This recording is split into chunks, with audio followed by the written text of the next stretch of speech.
¿no? Que surgen sobre este tema, ya las hemos abordado en otra ocasión, pero quiero que las tratemos y sobre todo que las tratemos porque quizá ahorita algún dispensacionalista quiera subir y tirar una buena pregunta o hacer una objeción y ustedes tengan la oportunidad de interactuar con él. Una pregunta central y que muchos la asumen sin siquiera haberla analizado es esta famosa idea de una pausa. Nosotros le hicimos hasta una canción a esta vaina, ¿no? Que Dios puso una pausa en la semana 70 y se nos intenta convencer de que esa pausa mentada está ahí por la forma en que Dios se va a tratar con la iglesia y con Israel. Entonces, quiero ser muy sincero. Usted no tiene que estar de acuerdo con lo que yo voy a decir, pero me parece muy propio de lo que sucedió sobre todo en el siglo XIX y XX con este malestar que se dio a causa de la modernidad, donde muchos grupos restauracionistas y muchos grupos, no sé, cambelistas, por decirlo de alguna forma, intentaron buscar una suerte de salida a los cambios estructurales que están dando la sociedad, reinterpretando textos de Daniel, textos de Apocalipsis, y entonces surgieron los unicitarios con sus profecías, los mileristas con sus profecías, los de Elena White sus profecías, los testigos de Jehová y sus profecías, y surge también el dispensacionalismo en este contexto, en el contexto en el que también se hace una lectura de Daniel y se hace también ciertas aclaraciones de que aquí hay una pausa estos años y por acá. Vayamos al grano. ¿Hay una pausa o no hay una pausa en las 70 semanas de Daniel? ¿Y de dónde surgió esta vaina de la pausa y por qué se hizo tan famosa hasta el punto de que hoy la mayoría de la gente lo asume como si fuera una verdad infalible? Te empiezo contigo, Moisés, adelante. Bueno, en la lectura bíblica no se ve la pausa, esa es la realidad. Tampoco hace parte de lo que fue la creencia histórica de la iglesia. Eh, Cuando vamos al Antiguo Testamento y vemos diferentes profecías que se van dando y vemos, por ejemplo, el sueño que tiene José en Egipto, el sueño que le interpreta al faraón en Egipto. Le dice que vienen 7 años de prosperidad y 7 años de hambre. Imagínese que de pronto en la interpretación de ese sueño hubiese una pausa que no estaba contemplada. Eso hubiese creado un caos totalmente.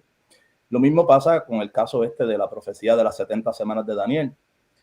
No hay ninguna pausa en la lectura. Históricamente la iglesia no consideró que se había dado una pausa en la profecía.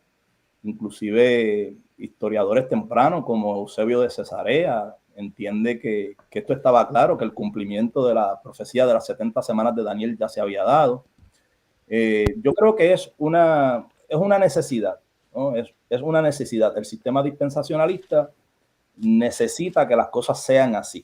Necesita que, pues partiendo del sine qua non dispensacionalista, ¿no? Esa premisa fundamental de que Dios tiene dos pueblos, Israel nacional, terrenal, étnico como un pueblo y la iglesia como otro pueblo, pues esta pausa o este paréntesis que se construye en la profecía de las 70 semanas de Daniel, pues les permite a ellos detener el trabajo de Dios para con un pueblo, en tanto que trabaja con el otro pueblo. Al final del trabajo con este pueblo que es la iglesia, lo que hace es que lo evacúa del planeta Tierra. O sea, el rapto de la iglesia en realidad es para cumplir ese propósito dentro de ese paradigma, ¿no? Hay que retirar del planeta a ese otro pueblo para que Dios entonces regrese a dar continuidad a ese trabajo nacional, terrenal, étnico que venía trabajando con este otro pueblo, ¿no?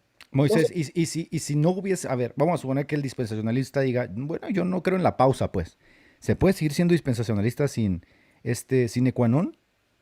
yo creo que una de las cosas bien fuertes del dispensacionalismo, lo que te hace dispensacionalista básicamente es esa fuerte dicotomía, esa marcada separación entre dos pueblos, que Dios tiene dos pueblos, ¿no? Y que trata con estos dos pueblos de manera diferente, planes, propósitos, algunos creen que inclusive destinos, y dependiendo el dispensacionalismo que estés trabajando, puede ser que el asunto salvífico inclusive esté comprometido allí, ¿no? Ya se ha ido haciendo un acercamiento quizás en el dispensacionalismo progresivo, pero por eso digo que dependiendo del dispensacionalismo que estés estudiando.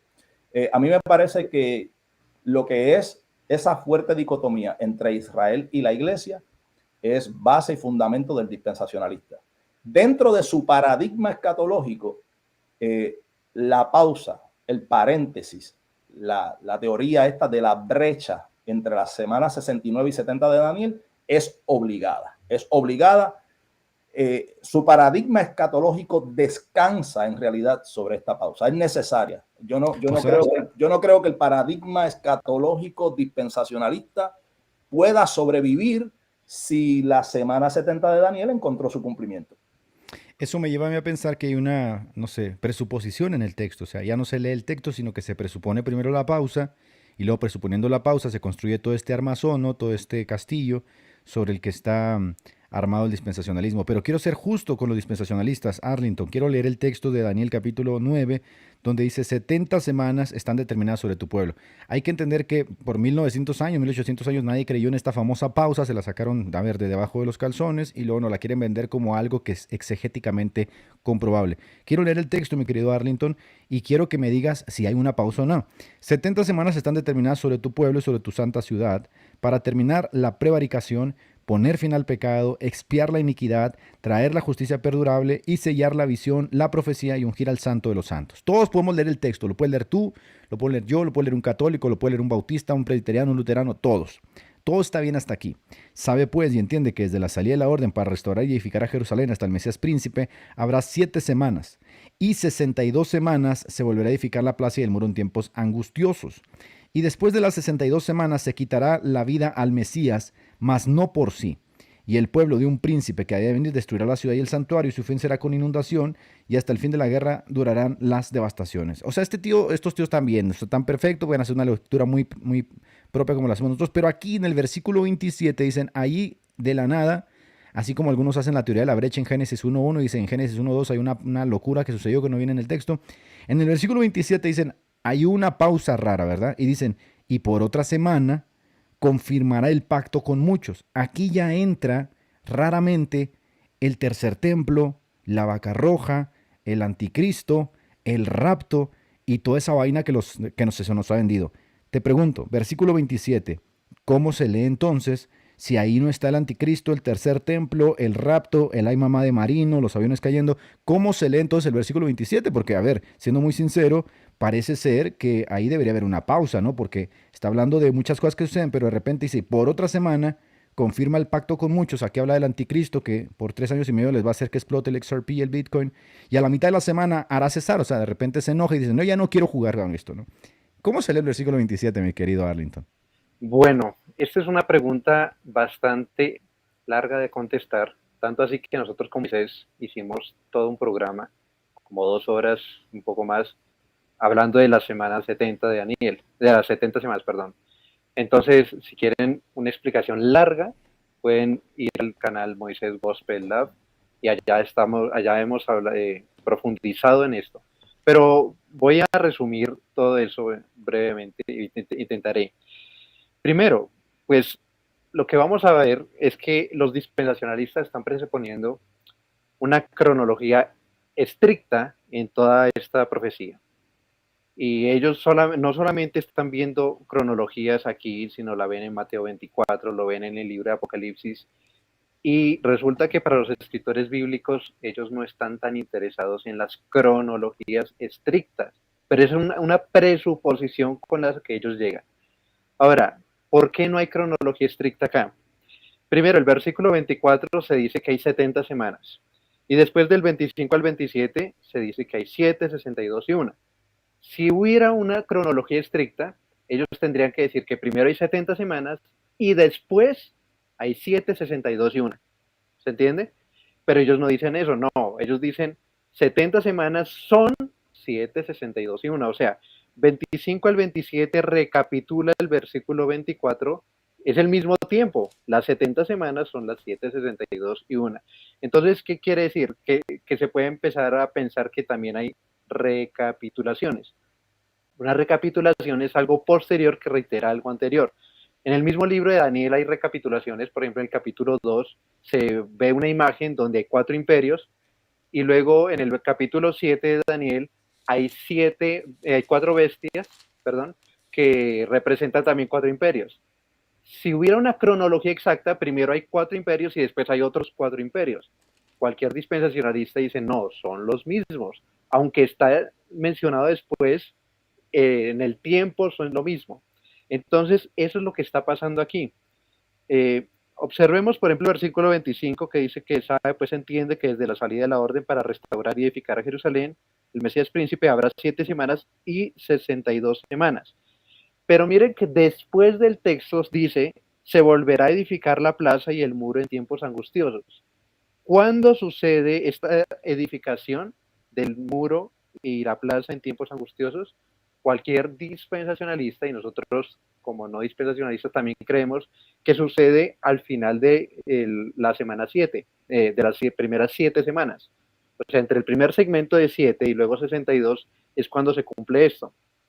Si ellos creyeran, fueran consistentes con su cronología, tendrían que decir que después de que el Mesías príncipe haya aparecido, entonces se edificaría la plaza y el muro, porque está escrito después. Pero ellos claramente no están siguiendo un orden cronológico ahí, porque están diciendo primero es la salida, luego se edifica y luego viene el Mesías. Entonces, ellos mismos y nosotros mismos vemos que no hay una cronología estricta. Ahora, yo pregunto, ¿hay una pausa entre la semana 7 y la 8? O sea, porque es que ellos dicen, sí, es que está dividido 7, 62 y 1, entonces claro, ahí se hizo la pausa entre la 69 y la 70, pero hay una pausa entre en la semana 7 y la 8, no, ellos la ven inmediatamente después, entonces ¿por qué tendría que haber una entre la 69 y la 70?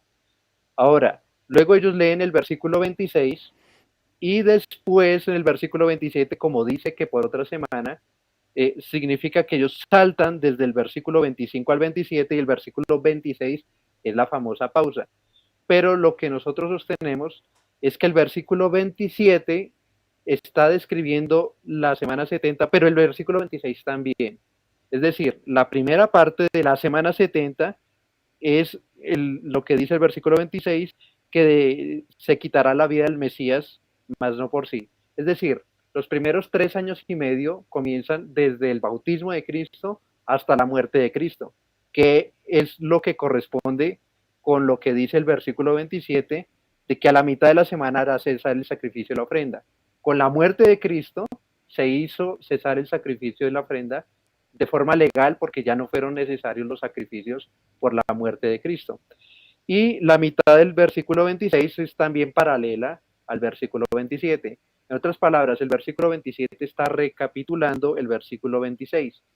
Ahora, esto no es simplemente arbitrario verlo así, sino que lo que pasa es que no tenemos el espacio ni el tiempo para ver que aquí está intercalando Daniel dos, digamos, está mencionando primero algo sobre la ciudad y luego sobre el Mesías, sobre la ciudad, el Mesías, sobre la ciudad y el Mesías. Entonces, si uno empieza a ver ese paralelismo que está haciendo desde el versículo 25 al 27, claramente la estructura es paralela y no es cronológica. Yo sé que estoy mencionando un montón de conceptos que son un poquito difíciles de digerir, pero básicamente el punto es que no hay una cronología. Y si no hay una cronología estricta, no puede existir una pausa. Y todo depende, o sea, ¿por qué quieren ver una pausa ahí? Pues porque quieren separar a Israel y la iglesia. Entiendo. Pero si Israel y la iglesia no son pueblos separados, no hay razón para ver una cronología estricta y una pausa. Con esto, gente que estamos en el chat, no estamos haciendo todavía ninguna declaración a favor de ninguna escuela, que milenial, que posmilenial. Solamente estamos tratando el tema de la pausa. Si exegéticamente se puede hablar de una mentada pausa en Daniel capítulo 9. Pero Moisés, muchas veces cuando yo asistía a la iglesia, a las asambleas de Dios pentecostal, que entre sus puntos tienen justamente dispensacionalismo como una doctrina elemental de sus 16 puntos, muchas veces escuché a mi pastor predicar, como a muchos otros pastores, que nosotros debemos estar a la expectativa de un rapto, o sea, el rapto inminente. Y llegaba a hacer lecturas, sobre todo de Mateo 24, que quiero leértelas, y que dicen cosas que, a ver, cuando una persona abre la Biblia y lee estas cosas, intuitivamente va a pensar que esto se tiene que cumplir. Entonces, hay que entender también que mucha gente dice, ese trío de locos que están ahí No se dan cuenta, por ejemplo, que en Mateo 24 dice que el sol se tiene que oscurecer, que las estrellas se conmoverán, que caerán a la tierra. Específicamente dice en Mateo 24, 29, inmediatamente después de aquella tribulación de aquellos días, el sol se oscurecerá, la luna no dará su resplandor, las estrellas caerán del cielo, las potencias del cielo serán conmovidas, entonces aparecerá la señal del Hijo del Hombre en el cielo. Ese es uno. Tenemos otros pasajes en Mateo 24 donde dice que vendrán muchos Cristos y oirán de guerras y rumores de guerras, y esto es necesario para que aún no es el fin. También dice que será predicado el Evangelio del reino en todo el mundo para testimonio antes de que venga el fin. Por tanto, cuando veáis en el lugar santo la abominación desoladora de la que habló el profeta Daniel, entonces los que estén en Judea huyan a los montes.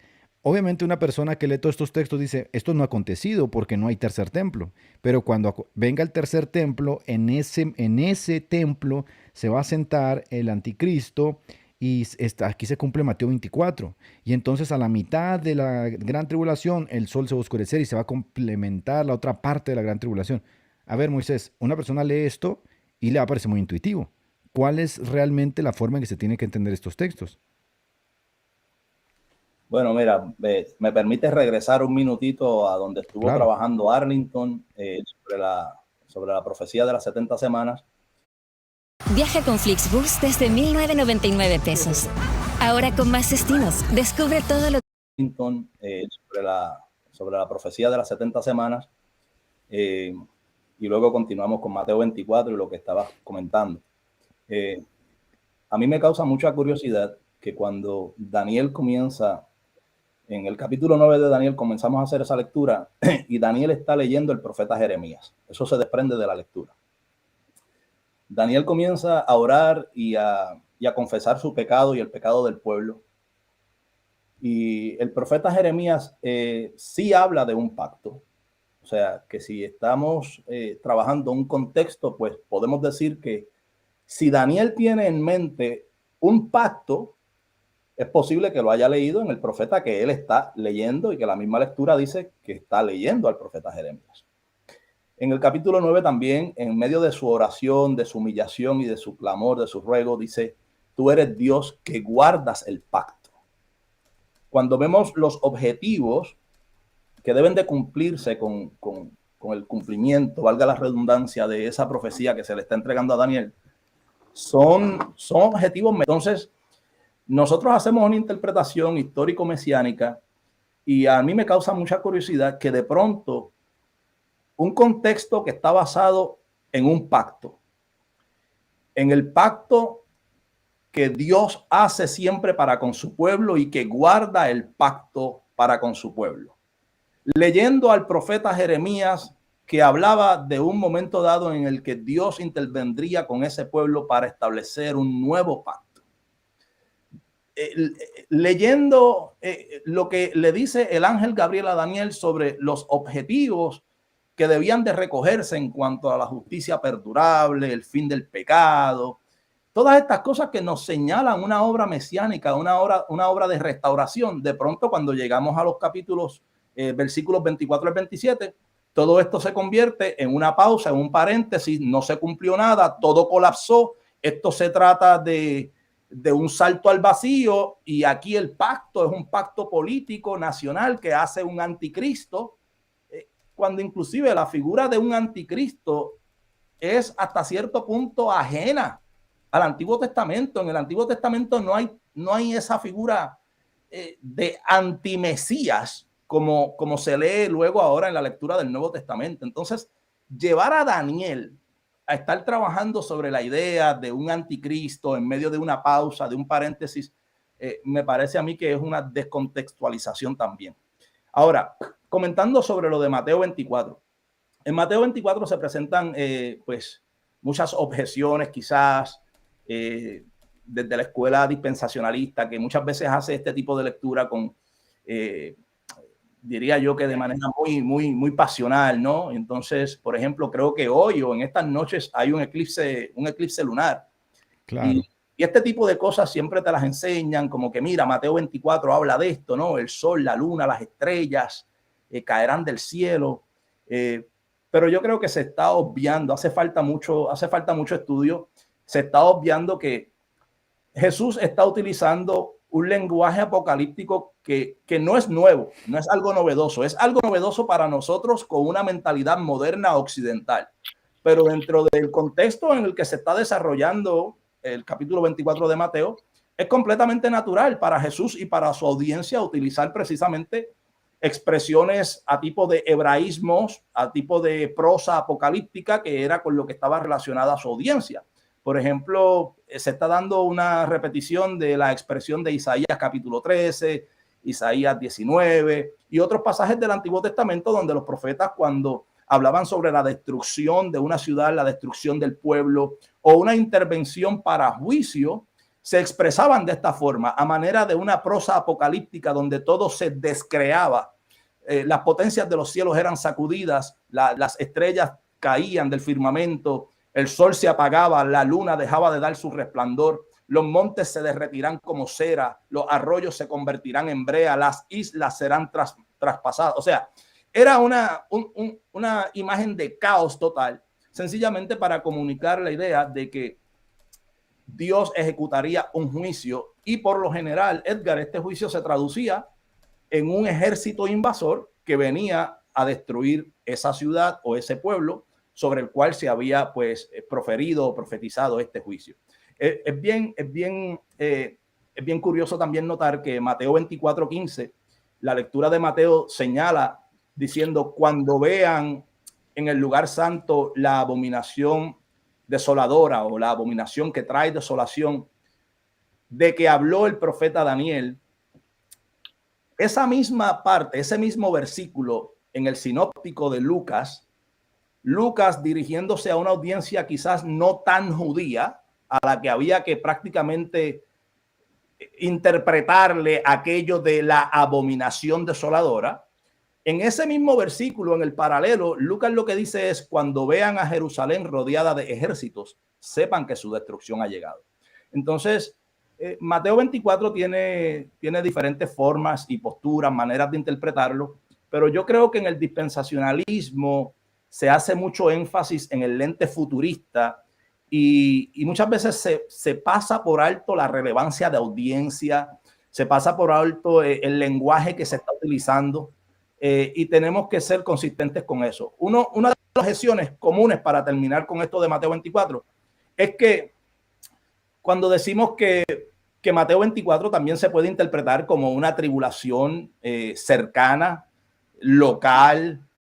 El reishi, estimados amigos, es uno de los hongos más poderosos que nos entrega la naturaleza. Tiene una capacidad cercana, local, de su tiempo, donde no pasaría aquella generación sin que sucediesen al menos gran parte de aquellas cosas. Automáticamente le dicen a usted: eso no puede ser cierto, porque Mateo 24 dice que será una tribulación cual no la ha habido ni la habrá.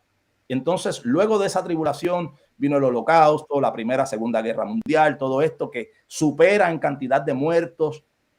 Volvemos al mismo problema. No estamos identificando una figura retórica. Cuando Mateo 24 dice cual no la ha habido ni la habrá, está hablando de lo mismo que cita, por ejemplo, Ezequiel 5:9, donde también dice cual no la ha habido ni la habrá.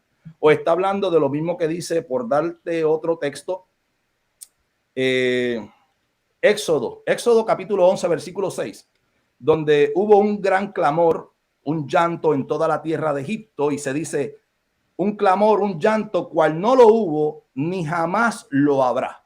O sea, esa expresión cual no lo hubo, ni lo habrá, es también una figura retórica, porque si decimos que en Egipto ya hubo un clamor, un llanto, un lamento, cual no lo hubo, ni lo habrá, y somos consistentes de la manera que lo toma el futurismo dispensacionalista en Mateo 24, entonces tendríamos que excluir a Egipto de la futura gran tribulación, porque ellos no pueden volver a experimentar un clamor, un llanto, una tribulación mayor que aquella que ya experimentaron. Bien. Entonces, tenemos estas figuras retóricas que están en diferentes partes del Antiguo Testamento y que para mí, pues, creo que en gran parte es necesario conocer este lenguaje, porque Jesús es un judío que se está comunicando con una audiencia judía en el lenguaje que han utilizado los profetas judíos. Perfecto.